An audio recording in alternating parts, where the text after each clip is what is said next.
Welcome to Hot Takes, Cool Updates, the podcast where two friends from high school reunite and discuss trivial opinions that people for some reason feel strongly about, and we update each other along the way. I'm Lacey.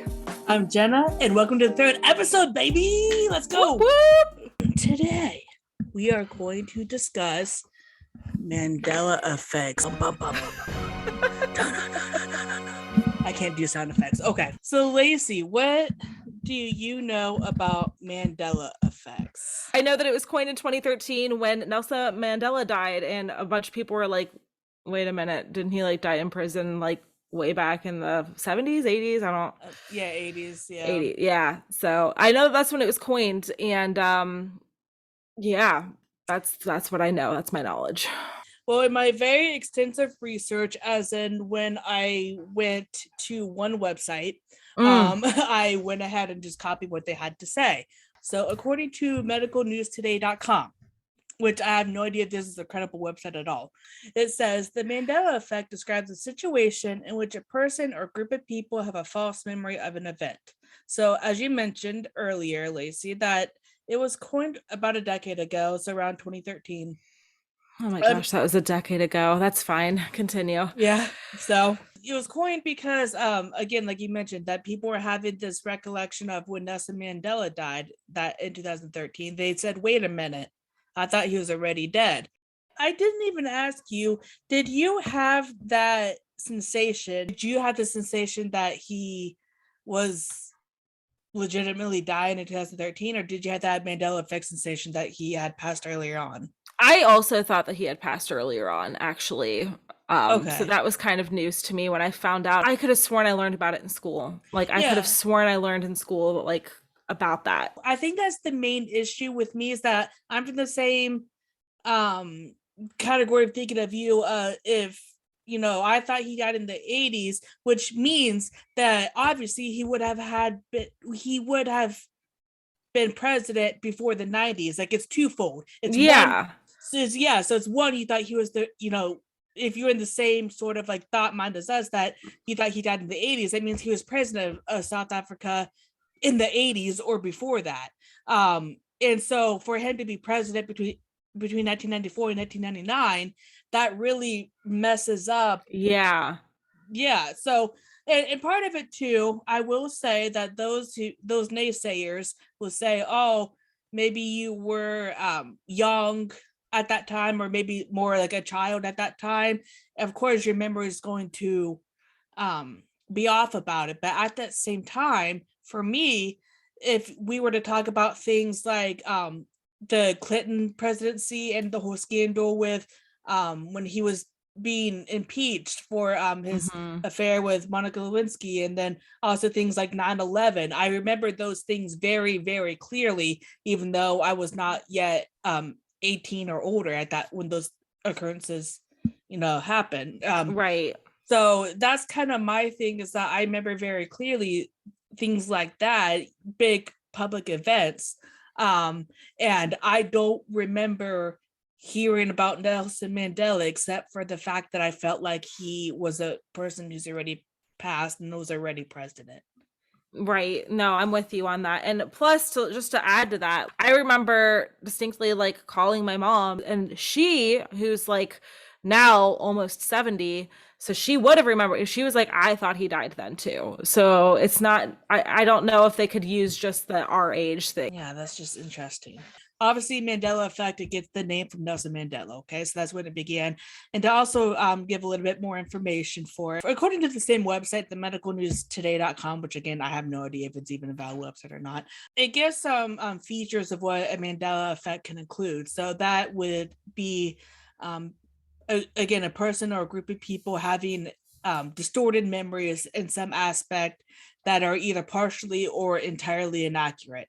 It's also could be potentially clearly remembering entire events that did not happen, or you know, just several unrelated people sharing similar distorted or inaccurate memories. So again, you know, it would be several unrelated people, meaning it could be, you know, me as a like American in the Midwest could not know somebody on the West Coast or something, or someone in a different country. um, having the same erroneous, inaccurate, collective memory sort of thing. Mm-hmm. Just overall, it occurs when a person believes that their distorted memories are in fact accurate recollections, and that they can clearly remember events that happened differently, or events that never occurred at all. Before we go into more examples, I just wanted to go over real quick. According to the same wonderful website that is totally possibly not accurate at all, medicalnewstoday.com, because it was the first website that came up when I looked it up, it said that it gave a couple potential causes of Mandela effect. So I figured, that would be kind of fun to go over for those who may have heard of Mandela effects, but maybe don't know the reasoning behind it, possibly why it happens. So one potential reason is that, of course, just false memories of just when a memory contains elements of fact that, is close to the actual event in question. Say you had something happen in your childhood and you go to talk maybe about to a sibling or parent about something that happened in your childhood, Mm-hmm. and they say, no, it didn't happen that way, it happened this way. Okay. That would be kind of like false memories, like where people have the same event but that closely resemble each other, but maybe it's not like exactly the actual fact by fact things that are occurring, if Yeah, that yeah, makes yeah, sense. yeah. Another potential cause is confabulation, which is defined as the creation of false memories in the absence of attempts of deception.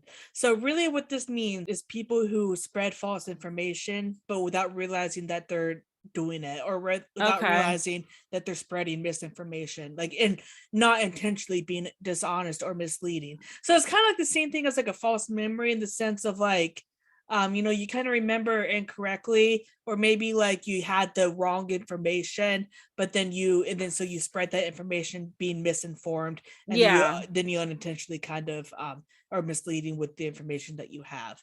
I don't know why we would have it in our minds, for example, that Nelson Mandela died in the 80s. I don't know where we would have got that misinformation, That's true. but Yeah. obviously that would have been, a common thing, and then they passed it along, just Mm-hmm. for whatever reason. Another possible explanation is priming, which is a phenomenon in which exposure to one stimulus influences how a person responds to subsequent related stimulus. So basically, what that means is that, if you've heard of like suggestibility, where how suggestibility can influence a person's memories of an event. A good example might be that, if you don't quite have you ever had this happen where you don't quite remember something happening in your past, but you hear the same story over and over from somebody, that you almost feel like you've experienced it?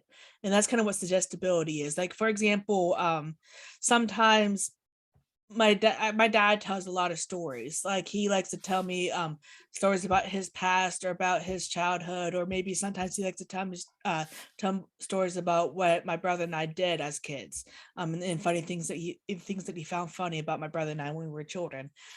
I sometimes that's the power of suggestibility, where I sometimes have trouble remembering if a memory I have is a memory, or a memory that I have is just a story that he's told me about myself as a child. And I remember, Right. That so, makes sense. Okay. and then of I course, mean, all that makes sense. yeah. So again, I don't know where all the sources of those things would come from. Our final last sort of explanation here is the true explanation, which is, of course, that we're living in alternative or realities or parallel universes. Well, it makes me wonder because, like, all of this sounds, and a lot of this, of course, are memories and stuff like that of like before technology was super prevalent in everyday life. So now that technology is super prevalent in everyday life, and, a lot of families like are recording a lot of moments and stuff like that, it makes me wonder if in the future Mandela effects will cease to exist, if we are like, no, I literally have video proof right here that this happened, or like, no, like, here's this right here of like when this was occurring, and like my reaction to it, and blah blah blah. It makes me wonder if like the Mandela effect is going to be a dying trend in the future, or if it's going to be proven to be like an alternate timeline thing, because it's like,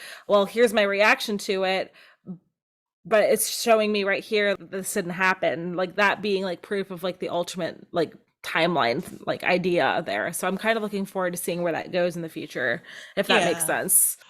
Well, thank you all for listening to Hot Takes Cool Updates. If you would like to connect with us and tell us maybe some Mandela effects that you remember that we didn't mention, or any like comments or tips that like we might have forgotten to add, you can always email us at hottakescoolupdates@gmail.com. We'd be glad to hear your thoughts on the topic we discussed or your suggestions on what we can talk about next.